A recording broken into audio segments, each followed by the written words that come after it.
year ago, George Floyd was killed on camera. His death led to mass protest in the US. But it also inspired a movement here in the UK. People demanding change. This is Stuart Lawrence. He wants to find out why a murder 4,000 miles away at the hands of US police meant so much to so many in this country. I was at home on the sofa with my wife, my son. A video came on, no warning or nothing beforehand. My son was then saying, "Why is the policeman kneeling on the man's neck for?" It made me feel sick. It made me feel sick. This is personal for Stuart. In 1993, his older brother was murdered by a racist gang. His name was Stephen Lawrence. In the weeks after, tens of thousands took to the streets of East London. There was a lot of anger around because, again, it was another murder. It just felt like they weren't interested in doing anything. There was a lot of frustration and anger from a lot of young people at the time. Among the crowd was one of Stephen's best friends. When Stephen died, I think everyone was just had enough. It was just an element of fear, injustice, and almost, I would say, we wanted to fight back. So it started off quite peaceful, I understand, because I wasn't there. I was 16 at the time. You were too young. I was too young. So Mum and Dad definitely won't let me out on that one. There was a moment when the police pinned everybody in, and then bottles started flying, and police started smashing people. It was scary. The 93 march, I think it paved the way to where we are today in some respects, because it made national news. But most of it was down to your parents, Stu. You know, they never gave up. Stephen Lawrence's killing became one of the country's highest profile unsolved murders. I was very angry because it just, as I said, we told them who it was. Lots of people were trying to tell them who it was. And they weren't doing anything. There was one MP in particular that helped the Lawrence family. Stuart wants to meet her for the first time. We took your mother to see Jack Straw, who was the shadow Home Secretary at that time. It was a Tory government. Your mother just blew him away. She just completely blew him away. He went into the meeting with Doreen, sceptical, having been told by the Metropolitan Police not to get too involved, and he came out having promised her an inquiry.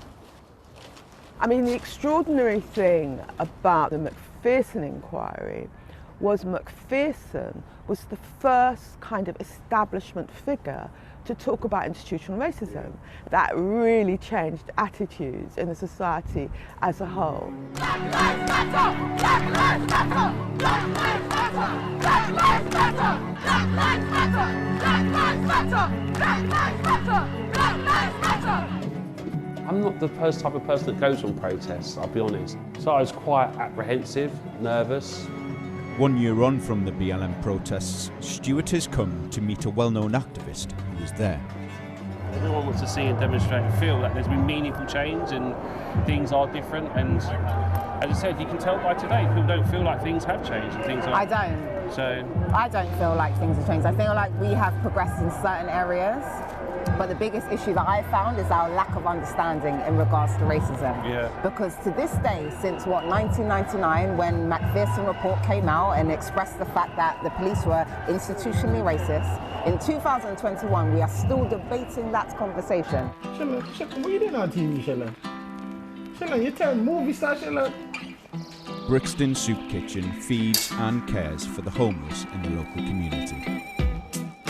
So Stuart, this is our kitchen. This is where the magic happens. beautiful.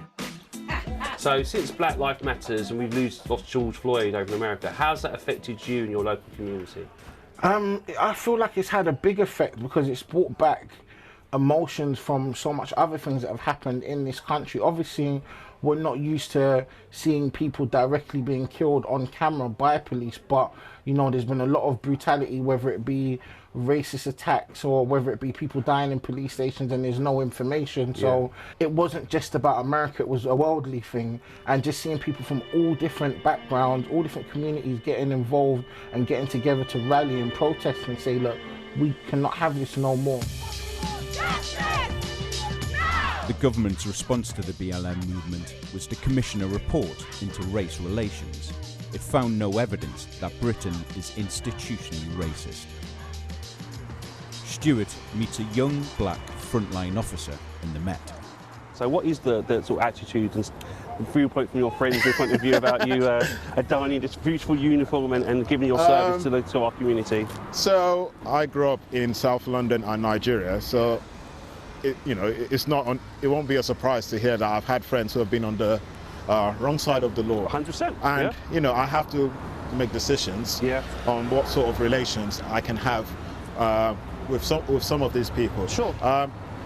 Naturally, I have lost friends. How's that though? Come on now. Like, are these friends that you've had from childhood as well? Yes, friends from childhood. I've lost friends, but I've gained friends as well. Sure. I don't know if this is true or not, and I'd like to hear if you know this or not. But taking the knee. Yes. Is this something that you've been told that you can't do? Are you allowed to do it if you wanted to? I know there was a few little questions around a few officers in more the central London protests in doing that. I'm not doing that because it's a hard question. It's a hot question. I've got like too much cocoa butter on mine. Taking the knee. So no one has actually told me whether I should or should not take the knee. Sure. Would you though? Would you take the knee? I'm going to be very honest with this. Please, I'm very ambivalent. Yeah. Some days you watch certain things, you see certain things, you're riled up a little bit, and then you go to work the next day, like, I'm definitely going to be taking the knee. Yeah. And other days you're like, wait, let me take a step back and try to see things in a more objective manner. I mean, taking the knee is largely a symbolic gesture. Yeah. Does it necessarily change our practices in of itself? Debatable. One of the most iconic moments of the BLM movement was the toppling of a statue in Bristol.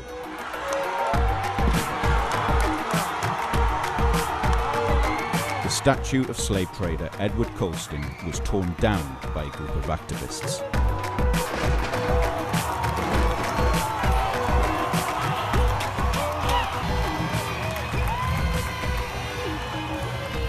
It looked like the city came together.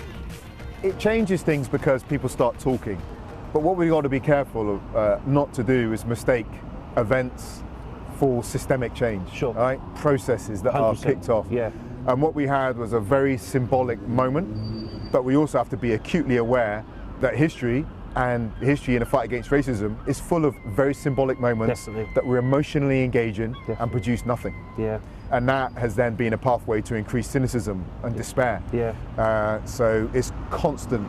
You have to take every opportunity that comes. And that was only an opportunity. Definitely. Bristol has a thriving Afro-Caribbean community. Right in the heart of it is Glenn's Kitchen. What did the toppling of the statue mean to the people there? Well, it should make a difference now because people are standing up for what is right. If it costs, some people be offended, some people feel, so it's just one of those things, you know what I mean? People just have to just move on. Yeah. Back in the days, it was hard because you go downtown and you're walking with a girl, maybe an English girl, you will get abuse and they want to attack you. Yeah. It doesn't happen no more. Yeah. Black lives does matter. We in this world right now, we're just gonna have to live together. 100%. We have to live together, man, and put away all those foolishness and just live in one unity and love. You know what I mean?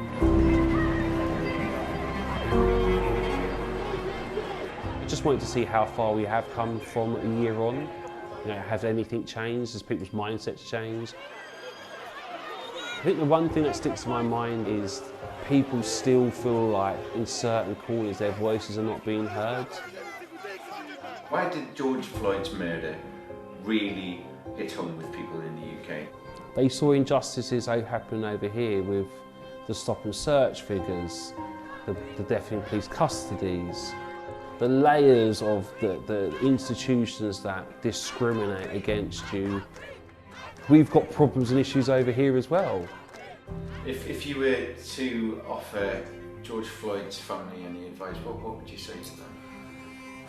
Yeah, that's a hard one, because everyone's journey through grief is different, especially if it's someone that's been ripped away from you without any cause or reason. That's harder to take. The only piece of advice I could give is that, you know, there will be a day where you will feel like being happy again.